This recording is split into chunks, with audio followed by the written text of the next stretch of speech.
Hello, and welcome back to the Masonic Roundtable, a weekly program where Masons from around the world get together to talk about Masonic news and opinions in a friendly and social manner. As a reminder, the thoughts and opinions expressed here are solely the opinions of the participants and do not represent any Grand Lodge statements or positions. Make sure you keep your conversations open for the public and on the level. To interact with us, we love seeing you live every Thursday night, Facebook and YouTube land.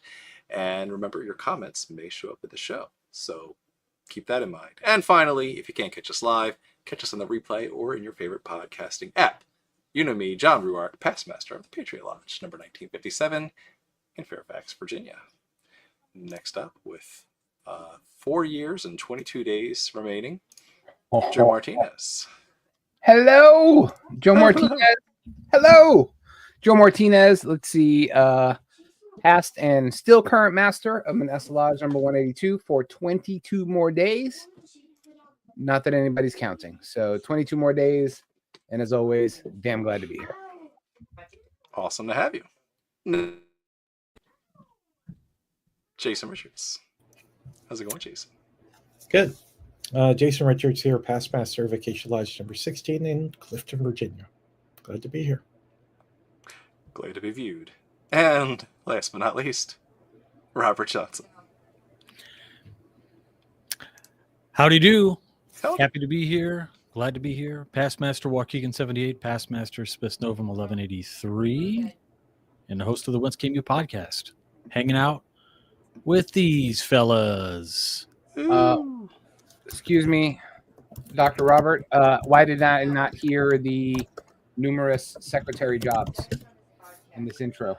Oh, yeah. So Secretary of E.M. Lambert Council, 319, Secretary of Edward Rund Council, Secretary of Space Novum 1183, and Secretary of Waukegan Lodge 78. Yes. There you go. Yes. Forever. Wow. Forever. Cheers. Now we switch over to sending a cheers over to our patrons who support the show. Head over to patreon.com/clink, the Masonic Roundtable. SodaStream, not a sponsor. And But they could be a Patreon. you could support SodaStream. Get on there, buddy. the show. We have any brothers that work for Kahlua? Like, send us some White Russian. Nice. Nice. 'Tis the season. Yeah. Gonna watch some Big Lebowski now. Yeah, what did he call him? He's like, you got a Caucasian? Caucasian, yeah. Yeah. Nice. And one of our patrons asked recently, is Secret Santa coming back? Yes. It is. So Is stay it? tuned. Yay! Stay tuned. Update your pages, people. Update your. I literally the other day I was on Elfster, and I was looking at some of our friends and family and all those folks that know each other. Y'all got some stuff there from like 2, 3, 4 years ago. Like update your Elfsters, y'all.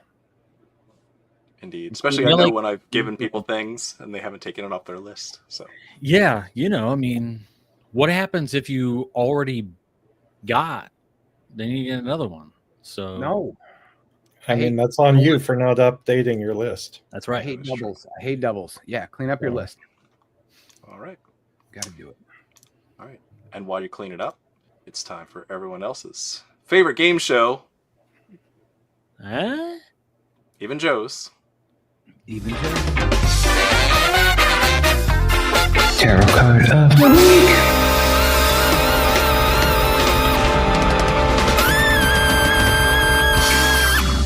Jazz hands and spirit fingers. Spirit fingers and jazz hands united as one, like the square and compasses. Spirit fingers was Joe's dancing name. No, yeah, spirit fingers. Yeah, in college only. That was Joe's stripper name. Jazz hands was a service charge. Jason, do you have the tarot deck of the week? What do you got for us? Yep. Tonight, going back to the Into the Void, the Black Cat tarot. Excuse me. You've never heard of a black tat? Most of my tats are black. Yeah. Look at that. Yeah. All Don't right. go color. Don't go color, kids. It fades. Like love. And tonight's tarot card Oh shit! What do you get? They're never wrong. I was about to say tonight's tarot card, which is encompassing everything that I'm feeling before I looked at it. Oh, Nine Nine of of Swords. Swords. Poor oh. kitty looking out the window there. Yeah. So, Nine of Swords, depression, nightmares, anxiety, Anxiety. keeping you up at night. Yeah, we all go through that. And Yeah. Yeah. the end is near in a good way. Call that Mondays. Mondays around here. Clarifying card. The Eight of Swords. Negative thoughts. Perceived Yeah. helplessness. Victim mentality. Yes. Yeah. Yeah. Mhm. What? Who said a case And of then the the Ace of Monday? Pentacles, which isn't half bad. I said Mondays. Oh yeah. Yeah. Sounds like somebody's got a case of the Mondays. You know, anybody ever say that to you? Nah. No. Oh, man. No, Somebody get their ass kicked. That's for that. cat. I reckon somebody get their ass kicked. Oh, that movie's great. So many Well, there we references. go. We should have just we just say stupid crap and make a movie reference show. Just the movie reference. The movie reference is amazing. Could be funny. Indeed. Yeah. Well, tonight we're going to go back and explore something we haven't covered explicitly in 535 episodes of the Masonic Roundtable. Went back to the archives. I'm sure we've covered this. Nope. The basic symbol of Freemasonry. That's right. That is the square and the compass, or compasses. Symbols.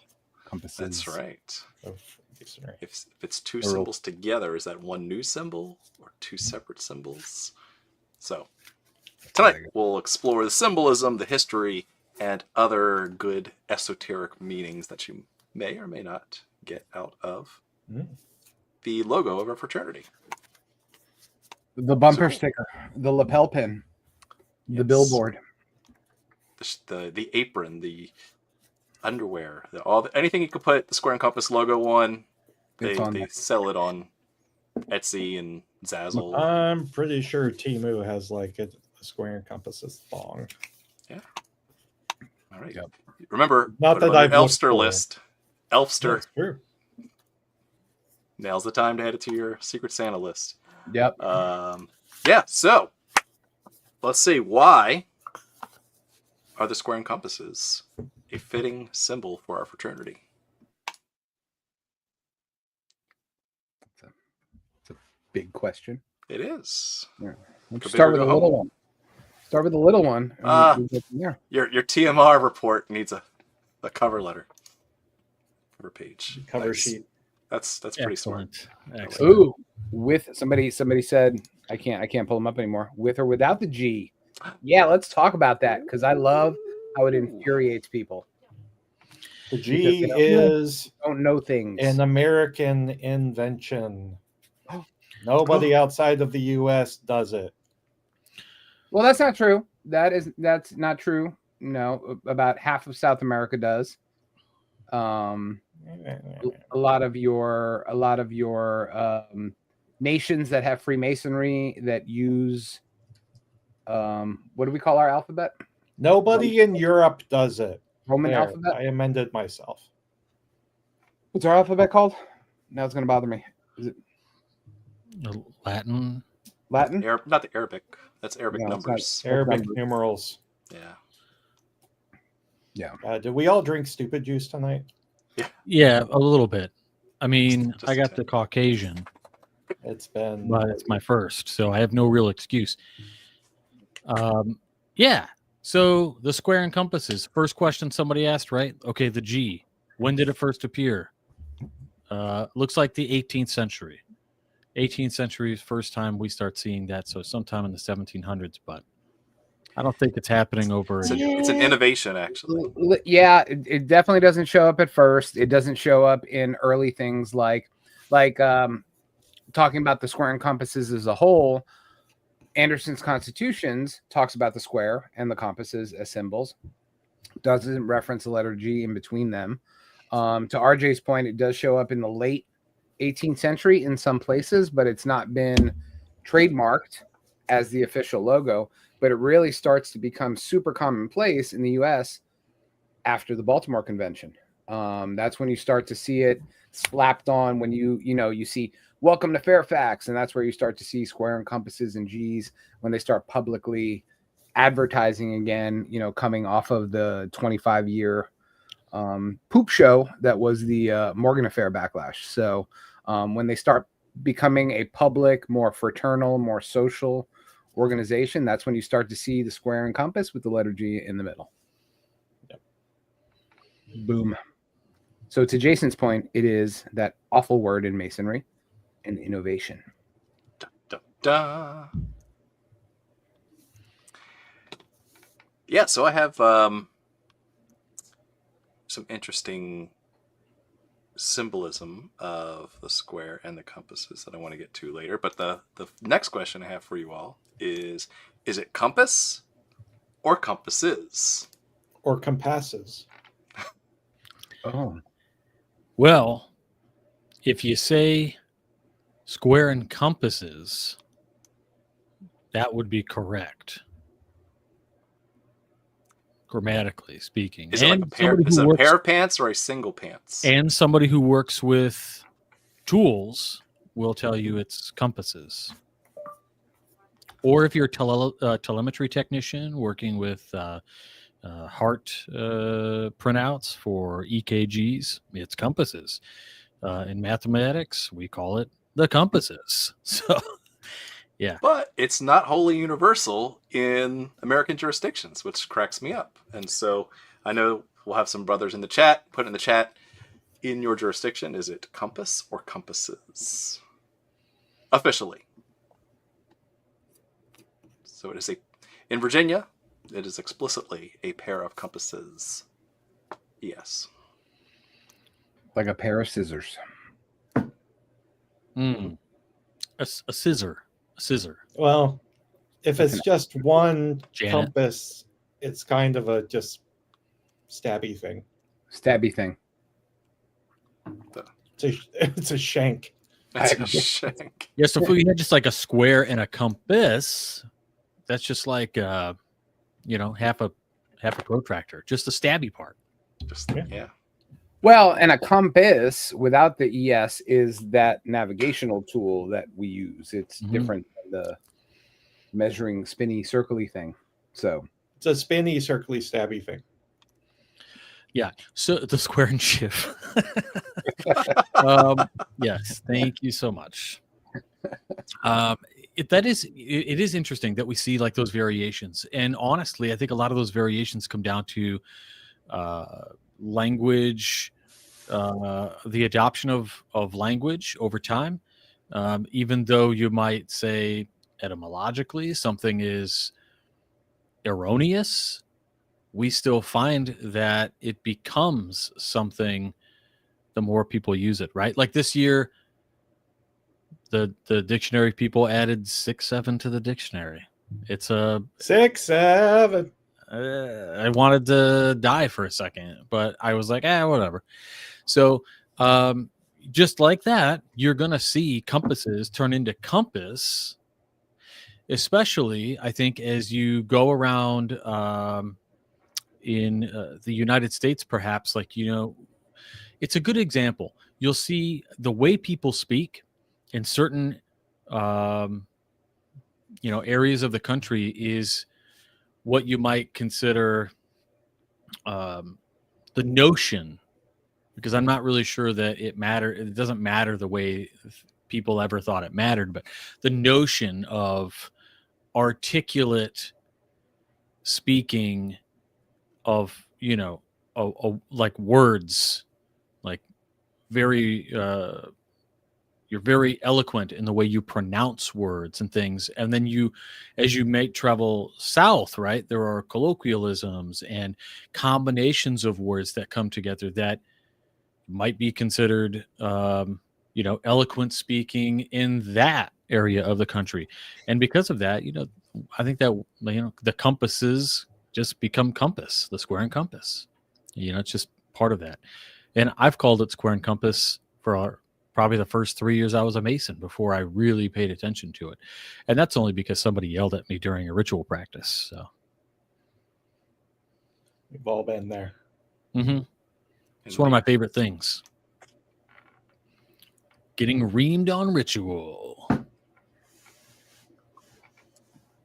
Yeah, so the good question in the chat here too. Working tool of a past Yeah, master is the ego. And We the shiv. have what were the first instances of the square and compasses appearing together as an interlaced symbol. So it's interesting. What you got? Go ahead. What you got? What you got? No, what you got? All right, fine. I'll go first.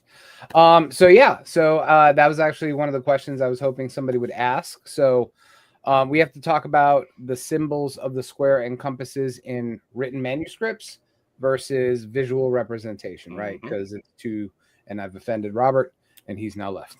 But yeah, so the square and the compasses show up. Oh, Robert's back.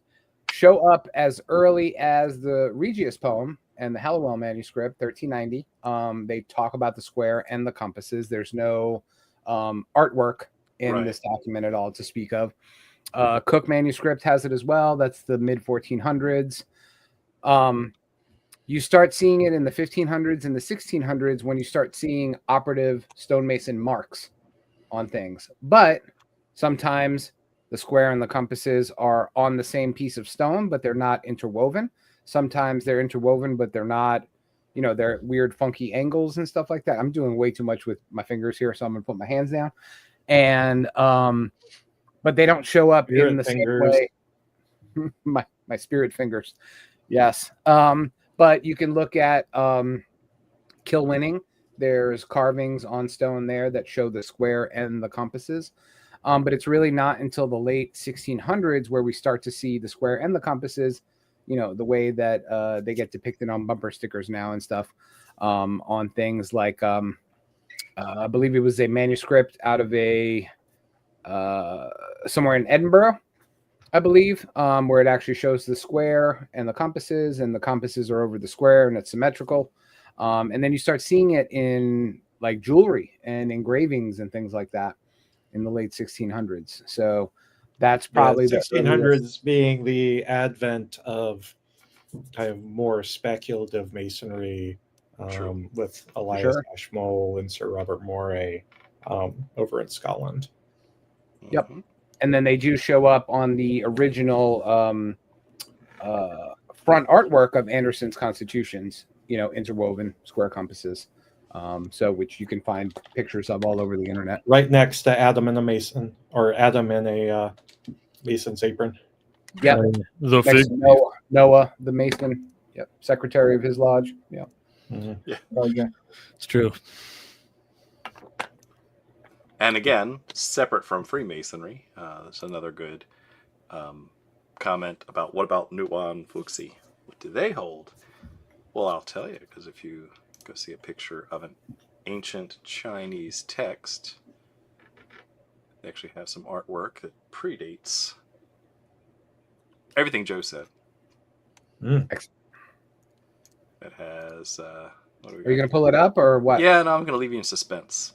Ooh. What's that? One Fixie, one holding a pair of compasses and one holding a square. What's that dated? I knew you were going to ask, so I didn't look it up because of that. Oh, wait. But I can find it out. Oh, wait. We'll start.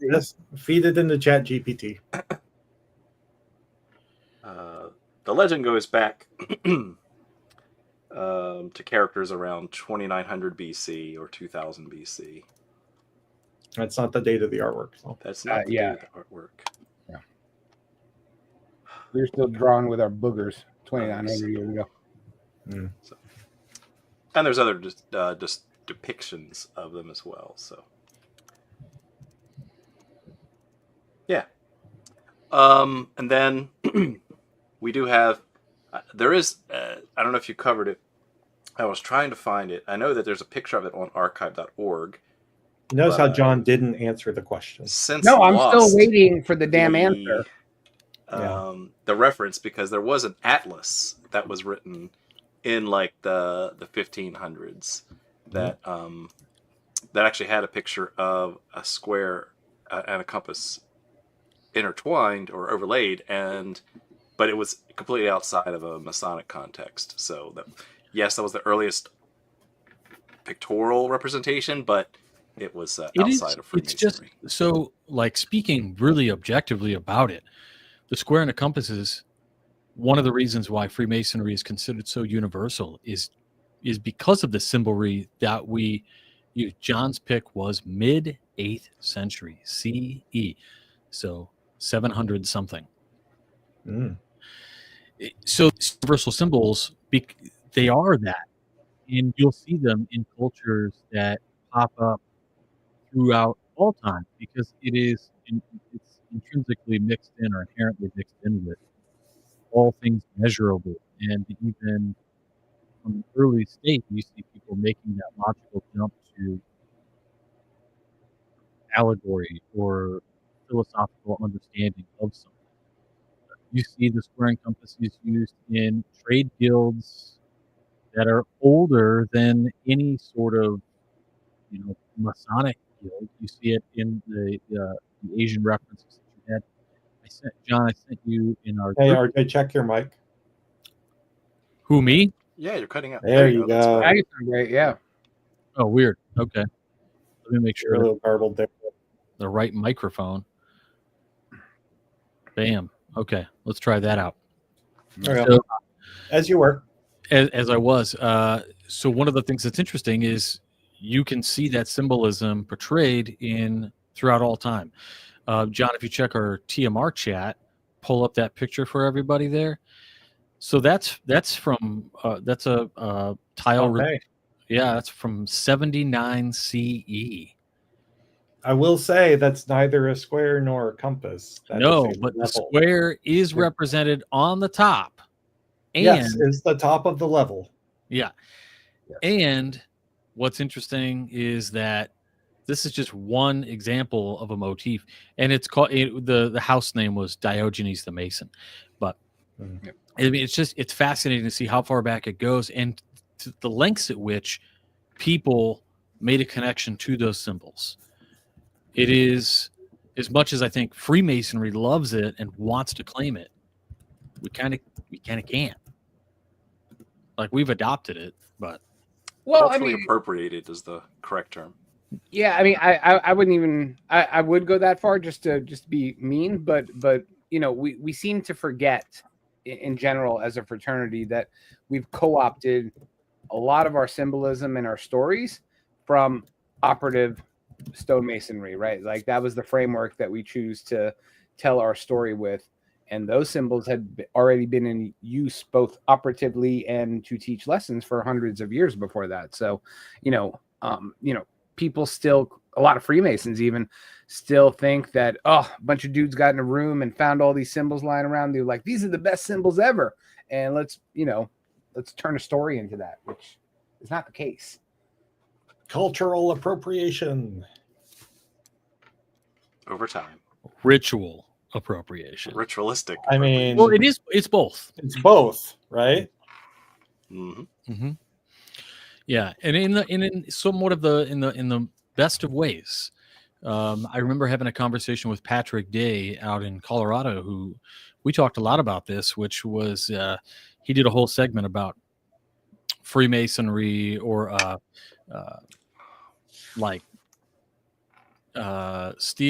appropriating rituals from other cultures. People are like, the common claims about Christmas being taken from the pagans or whatever, and in truth, it's not really that kind of an idea. It's more that the cultures intermixed, and you just get what you get. And the same thing happens with these things. But time immemorial, Robert. Yeah, all 500 years of it. Okay. Time immemorial.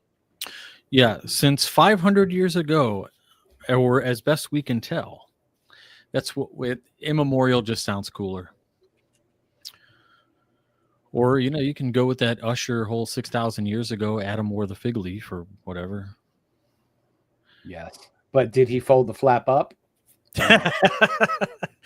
He was the first. He was already a master. I think he only folded the flap up when he needed to expose his berries. Oh, yeah. Yeah. Would have had to have been a really sizable fig leaf. John, bring us back. We're starting to get in. So now let's get to the symbolism of the individual components. So I do a large presentation on the circumpunct, which is a pretty cool presentation, if I do say so myself. I'm going to read you. Yeah, that's a little bit of that sprinkled in there too. So stay tuned for good pictures. We're still waiting, Jason. Let's talk about the. I'm older than I used to be. the symbolism behind those two distinct tools, working tools. So we have the square and we have the compasses. In my research, went back and cracked open Albert Pike's Esoterica, really good if you haven't read that one yet. And there's an excerpt where it says, in a lodge of the French Rite, when the senior warden is asked, "Are you a Master Mason?" his answer is, "I am. I have passed from the square to the compasses." Yeah, so that's interesting when you think about how you what you see when you're progressing through the degrees. Now, I'll bring up a little slideshow here just for funsies. We have the compasses are actually used to describe circles in spherical trigonometry where you can't use the square, right? So if you're trying to do heavenly arcs, you need the points of the compasses to be able to rotate around. So then, therefore, you can't just lay a flat square on the inside of that, or else you're going to lose the spherical trigonometry. Therefore, the symbol of the compasses is a heavenly, a spiritual, a fit symbol of the sky. And so that's how we can measure things and track, the heavenly bodies. So the square, therefore, is a fit symbol of the earth. Well, let's see, I have different slides. Therefore, the square is more material, more flat, more straight edge for earthly things, earthly material things in nature and in man. Well, we find that out when, let's see, look at my notes here. I have another quote here. And when he becomes a Master Mason, he sees both points of the compasses above the square, which is supposed to teach him to have attained that condition in which the moral, intellectual, and spiritual forces of his nature have become superior to his material and animal forces and energies. Therefore, his moral sense and reason have the habitual mastery over his appetites and passions. The divine in him transcends the human, and there is in him that equilibrium of the forces of his nature, which constitutes excellence and entitles him to honor. It is interesting to note. Like, I think, for the most part, all of my notes that I've ever taken on square and compasses do rely very much on a lot of the same things you just mentioned. And I often wonder about what they mean individually. And then when you put them together, does it create a new meaning? Like, do two virtues come together to create some super virtue? And I think about that in kind of a weird way. I've often thought about like the square being this sort of the rules of the society in which you live, almost like moral rectitude, right? Because morality is subjective. Objective, if you look at, let's say, what's awesome in the United States? What does everybody think is awesome here? It might not be the same somewhere else in the world. So that morality value is subjective. And so you're living by the rules of whatever is set out to be good in your community, and then you have almost the super subjective of the compasses, right? The idea that this is my tool for self-control. One guides the other, and then when you bring them together, it's kind of a trope, but it's the idea of RJ, fix your mic. It's ASMR time. Use the mic near your mouth. I am using the mic near my mouth. There you go. Not the other mic. Not the other mic. So, all I'll say is, when you bring them together, is it some sort of balanced approach to both, or is it something else? And then, Yes. I mean, Go it's no. Oh, who, me or him? whoever. I don't want to get yelled at.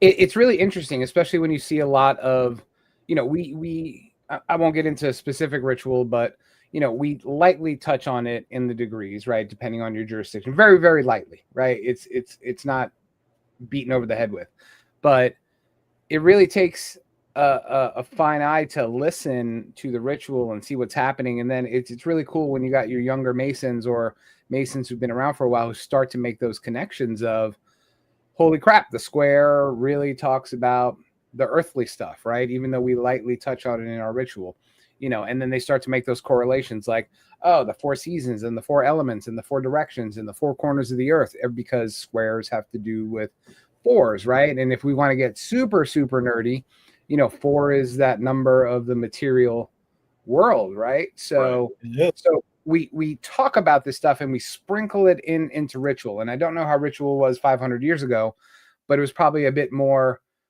lavish and descriptive than it is now, right? Because I mean, we have some of the manuscripts. Yeah. And exposés, right? Which give us a better sense of ritual than, any manuscripts do. Well, and that was even that French Rite expose that I was just reading from too. Yeah, for sure. And then you get the other side. And I know we haven't gotten there yet with the compasses, and you touched on it perfectly, John, where Of course I did.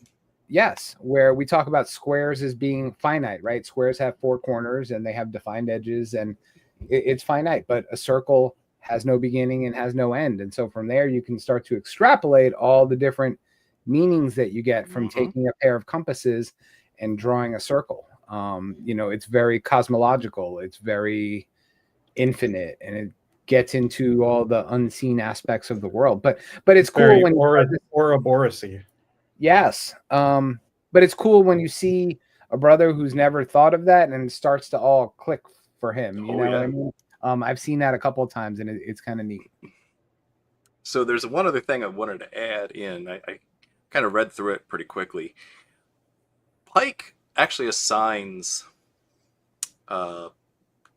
virtues or character traits to the square and compass as well.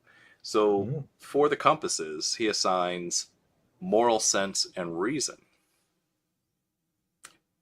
That through the application of the compasses, you're using a higher plane, you're using higher order of senses to navigate the world. But in contrast, he calls the square the symbol of your essential appetites and animal passions. Right? So that's why, when you're going through the degrees, you don't get everything all at once. Your square is overpowering your compasses. That you're just a baby. You're just making your way through, and you haven't mastered your compasses yet. It seems very, ego, super ego, id kind of. I can see that. Yeah. I like that a lot. I'm going to add that in to my presentation. So thank you for that. Yeah. Yeah.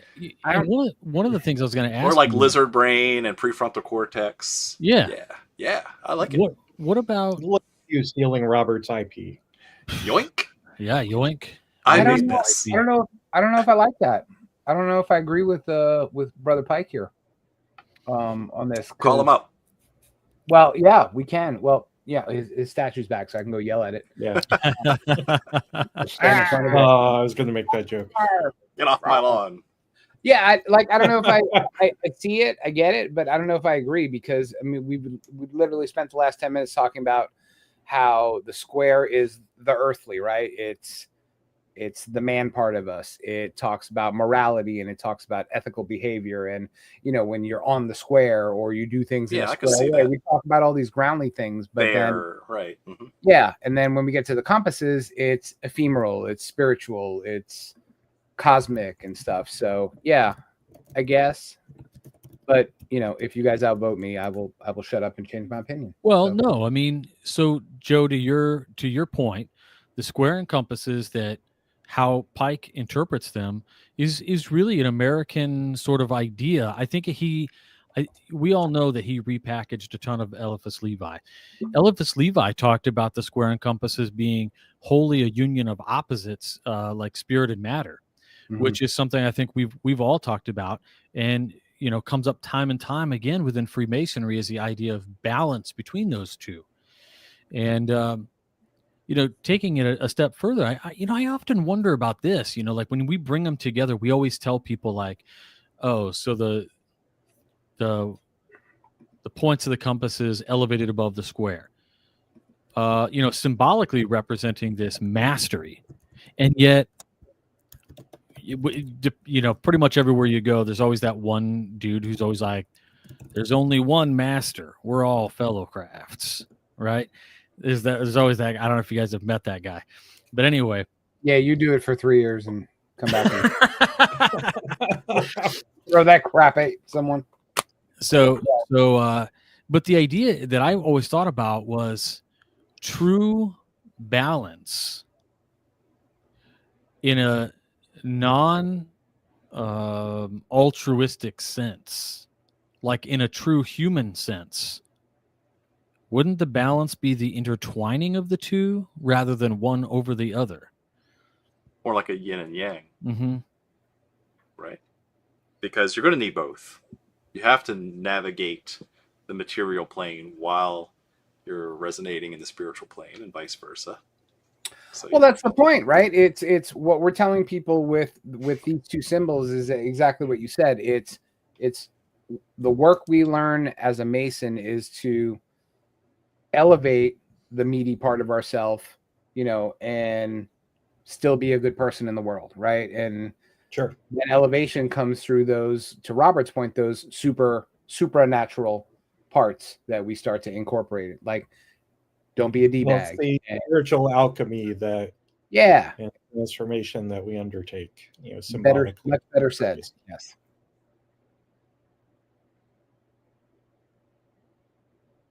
Good. I'm glad we got that out of the way. Yes. Where were you going with the trolley problem, Jason? Oh, so Brother Jose said right and wrong can't be a spectrum, or they are always a matter of degree. At fundamental point, right and wrong must diverge at 90 degrees. Interesting. And so I think this is getting into kind of an, it appears to be kind of an absolutism versus relativism argument. And my ears usually perk up at that. And so I mentioned the trolley problem to say, there might be shades of right where something is worse than something else. Or you might be doing the Kobayashi Maru simulation and realizing that you just reprogrammed it, which in and of itself might not be a moral thing to do. So for those who don't know about the trolley problem, it's an ethical game framework where a trolley is heading down a track and aimed for 5 people who will absolutely get smushed, but you're right next to the track switch, and by your action you could redirect it and only kill 1 person. So what do? Morally, do you take part and therefore you are now contributing to the death of 1 person, or through your inaction are you contributing to the death of 5 people? What do you do? And so it's great because there's so many variations of this, and it certainly would be a great. We need more Masonic trolley problem memes. That's all I'm saying. It is a game of whataboutisms. We need a what ifs. trolley is what we need. We love whataboutism. on social media. It's not entirely like theoretical though when you have autonomous vehicles that have to make decisions on They have to It's make only a level 2, John. That's true. We'll get there one day. decisions based on what Elon says it's level 6 already. But what people feel is the right determination. And ultimately, a vehicle making a guess on its best interpretation of what the better good is going to come out of a situation is wholly dependent on the corporation who has programmed it with that information. And it would Better be good for whom? Exactly. oh, That's how deep it gets. So you have to think like, oh, did the shareholders have an opinion on this? What saves the most money? And how much has that been implemented in? So it all comes down to base level reasoning. And one of the things about the square and the compass is that I always think about is it's not, what I was referring to earlier, it's not like this total spiritual mastery over the material. It's more of a balanced approach. balance. The best of both things. Nietzsche's got Beyond Good and Evil. You can read that book, or TLDR. There is no bad or good stuff. There's just stuff, and it's all completely relative into the experiences of the people around you, and the square and compasses coming together in such a way could represent the idea of complete and total freedom. The Fool card, starting at the world, Yeah. your way. Everybody's, it's kind of counterintuitive, right? Because the Fool is 0 and you're working your way up to the world or whatever.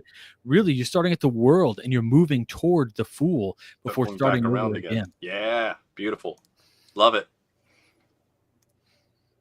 It's deep. So deep. All right, so on the track, there's 5 nuns tied to the track. But if you flip the switch, you'll run over Hitler. So now it makes the decision a little bit easier. Unless they're really bad nuns. Just throwing that out there. All right, so we have 5 grandmasters on a track. But it's your grandmaster that you switch the track over to. What do you do? How do we... I'm not answering Make that. him hit both? I went there. That's fine. It's I saw the meme where someone just did like the drift track and had the trolley go sideways and go cover both lanes. Damn. Yeah, but all kidding aside, even though I love the joking, once you start introducing people into this equation, then it's not utilitarianism anymore, right? It's not the greater good. It's it's pure. No, it's inherently subjective. Yeah. Yeah. Even though it'd be fun, but it might be a further degree of subjectivity, though. Tokyo Drift. That is funny. Thanks, Reddit. I can always count on Reddit. Okay, next question. We all know what angle the square is. Joe, what's the angle the square should be set at? 89.5 degrees. 90 degrees? Depends. Yes, good job. Kudos. But the real question is, what angle should the compasses be set at? It depends. Depends on what your jurisdiction says. Answer. Yeah. Yes. Some jurisdictions actually have it documented. Yeah, Illinois doesn't, but Because the compass goes like this. It opens and closes. 60 degrees. 60 degrees. Aha. It's a pretty common in Masonic ritual across the United States. When they do it, when they actually... and why do you think it's recommended to be at 60 degrees? I have a theory. Other than it looks cool. I really just feel like it's just a balance issue, right? Like if you've got 90 degrees, you can put the compasses at 60 and split 30 in the middle. You know what I'm saying? Mm-hmm. Well, Aesthetically pleasing. it's aesthetically pleasing also because an equilateral triangle has interior angles of 60 degrees. Mm-hmm.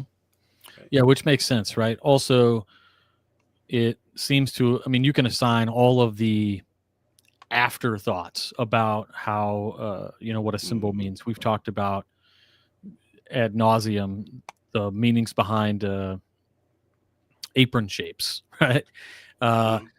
We know why they're that way, but we've ascribed meaning to it after the fact. It is interesting to note, like when you've got 30, 60, 90 or a 90 degree split with the 60 degree compasses, you could derive an argument for Trinitarianism out of it, or spirit, body, mind, spirit, or any number of triplets. Or just call it Masonic. It's 3. Wouldn't it be nice, though, if our Masonic compasses, in addition to being so pretty and ornate, actually had the numbers on them, like the actual ones that we used in school? Because when I see people, putting the square and compasses, there's no numbers there. No, there's not. I know. I've looked. No, wouldn't it be nice to actually have the numbers so that everybody would do it the same way? Fun fact, by the way, there I was, my mother lodge, Herndon Lodge, and we were doing some maintenance, and we had to change the air filter right above the kitchen, and we're trying to figure out, well, what size is the filter? And I was like, I don't know. Does anyone have any tape measure? No one could find a tape measure. So we ran to the lodge, got the 24-inch gauge, which was actually accurate, and we held it up, and wouldn't you guess it? It was actually 24 by 24 inch square. So not only did we get the measurement, and the measurement was 24 square, our speculative working tool was accurate. It's just fun story. True story. And that's another episode, sir, because we're talking about. Oh, sorry. Yeah, and the wrong symbol entirely. John, can you show the group chat image I just sent over? I sure can. This is what we'll use in a lot of the lodges. No, not that group chat image. Oh, wait. Not that one. I like that one. Yes. So we use these at Space for the exact reason Joe was talking about. Our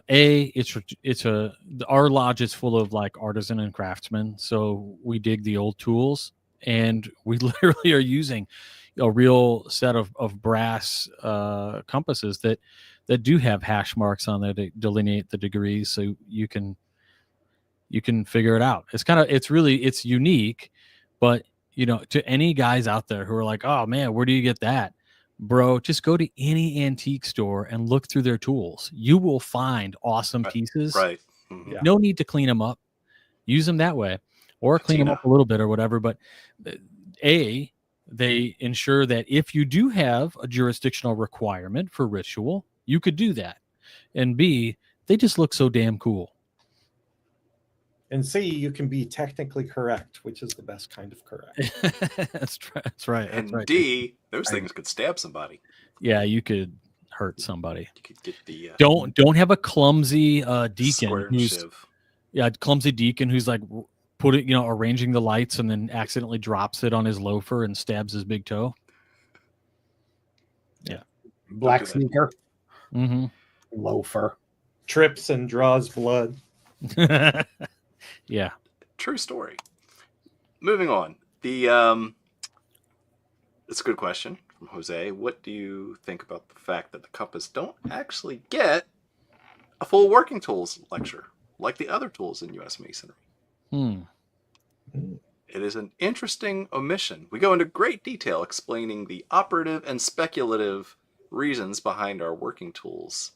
And then there's the compass. I think it depends on. I think some U.S. jurisdictions have longer lectures on things, because I'm feeling like I have heard more details about the compasses before. British Emulation does. I do remember that. Yeah, for Illinois' ritual, the only time I know that the square and compasses actually come up is actually their explanation, which is very brief during an initiation, passing or raising, and in the entrance to a lodge during ceremony. That's really the only time I see it come up, other than a few instances within our public installation ritual. Mm. And in those instances, we've talked about everything tonight that's contained within those public rituals for Illinois anyway. Yeah. Yep. We do try to keep that open for the public and on the level. Oh yeah, we are on the level. One of many. That's why there's so many of them. That's why there's so many. Great. What else we got? I think that's all that I had prepared as far as thought-provoking questions and the little bit of the history of the symbolism behind the square and the compasses. So Yeah, let's I think go. Go ahead. Sorry. I spoke, John. I'm sorry. All right. We will just remove you from the show and move over to About our time. final. There we go. It's much more peaceful. Move to the final question. So He doesn't have admin access to our platform anymore, so he can't come back. I'm a benevolent king, so you're welcome back. I am benevolent king. It's good to be the king. I'm just going to start. I'm going to make an edit of you where you talk like Donald Trump in the South Park. You mean Saddam Hussein? Yes. Yeah. Awesome. Okay. You get to be Grandmaster for the day. You can add one embellishment to the square and compass. What would it be? Or I'll even give you bonus power. You could take one thing away from the square and compass. Maybe it could be removing the G. Maybe it could be removing the square or the compass. Maybe it could be removing both. Or maybe it could be adding something of your delight. So with that, who wants to go first? What kind of bullshit question is that? It's the one I came up with on the spot, man. It is. Give me some credit. I go first because I've done it. Oh! And people yelled at me for it. Yes, I would totally. What would totally you? go first. What would you do? So I would remove the G from the square and compasses because Blasphemer. Yes, I know. I've gotten yelled at for it. Have you really? Yeah. Oh yeah. People come up. Yeah. I even was it a month ago? It was like, are we gonna get Lodge lapel pin that puts the G back in the square and compasses? Because I hate with their name. Yeah. So well, I don't know. In 22 days, I won't care. But yeah, it really offends people when they don't see their G in the middle of their square and compasses. So I would, if I was Grandmaster, You're taking the God out of Masonry, Joe. Well, it's everywhere else in the universe, so it could, and that's not what's supposed to be in the middle of the square and compasses. If you don't think God cares, if he really doesn't, I'm going to smite you if you don't put the G back. Compasses, but yeah, I would remove that. I think it's superfluous. And it adds no value to the actual symbol if you understand its meaning. Boom. Make Masonry G again. Oh. Boo. Joe just told me he's going to run for a one additional term just so he can bring back Cut Lips lapel pin. Joe never said anything of the sort. Oh, that's a deep cut.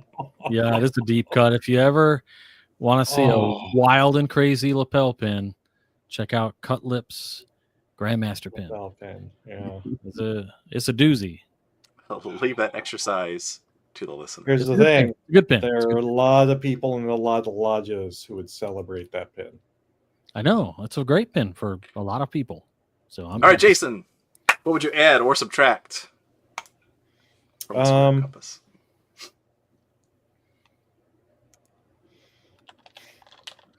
It's a good question. I was so busy making sarcastic remarks that I didn't think of an answer. So I also would remove the G, but I would add I would add a single dot in the middle, which is actually something I did for the lapel pin for my master's year in 2017. Because I think the dot, it represents deity as the point within the circle, but it also is the operationalization of the compasses. Even though the dot is supposed to be one point of the compasses. Like I like the idea of the compasses forming the thank you. I like the idea of the compasses forming the external bounds of your passions and your ego. And so putting a dot in the middle is that point within that circle where you ought to, by your Masonic initiation and obligation, act in reference to all humanity and stuff and things. I love it. Because you stole my answer. Robert, what else can you steal from me? I don't know if I want to steal anything from you. I would say I love Jason and Joe. I love you too. Yeah, I love you guys. Love you more. Jason and Joe both brought up something that I think is very important. In fact, the dot in the middle of the square and compass is something that is on our TMR producer pin. It is. And what's so unique about that, what's so unique about it is actually, it's like even on my Mother Lodge's coin, Waukegan 78, our coin it's the two pillars, and then the circle is around those and touches on the side. So the pillars are forming the two parallel lines, and in the middle is the point. We have that on there, right? And of course, around that is a square and compass. That's what we did also, because it is a much more universal symbol for the idea. We've done a show on the G before, and I think that was a great episode. And I think the clutch argument is that God doesn't start with G in every language. Yep. True. So it's not as universal as a symbol can be. All that great stuff. I think if I were Grandmaster, what I would do is exactly what we heard in the chat. I would love the idea of creating a more individualized lecture component for the square and the compasses that would be given. In addition, add them into the working tools lectures in all 3 degrees. Go and explain those a little bit more. And maybe controversial take that we would start off with the points above the compass, the points of the compasses above the square, before moving to maybe other ways you could combine them, until I think maybe the Master Mason might be the intertwined version, just from my own personal philosophy. But that might not teach what we want to teach, which is a constant movement toward betterment, right? Becoming better. And so we have to continually aspire to be greater individuals. So maybe that's not such a great idea. But you have to move closer to the point, man. Yeah. Closer to the G. Word up. Nice. All right. So excellent questions all. Excellent answers all. And so I guess I was trying to think whether I'm a big fan of the center of the square and compass is the fulfillment of what you desire. So whether it be a light, a flame, a yod, potentially, a skull, right? Or nothing at all. Because, that could be, again, you're free from the bounds of symbolism. But that's, again, also another, like, 2 layers ahead. Like, that might be the next degree after that, is that there is no spoon. Right, so that's where I think I'd like to get to one day. But those are all good embellishments to add to the balance between the square and the compasses. I hope you all learned something interesting tonight. I know I did. And yeah, I want to thank you all very much for watching, and keep searching for more light. Have a good night. Wow.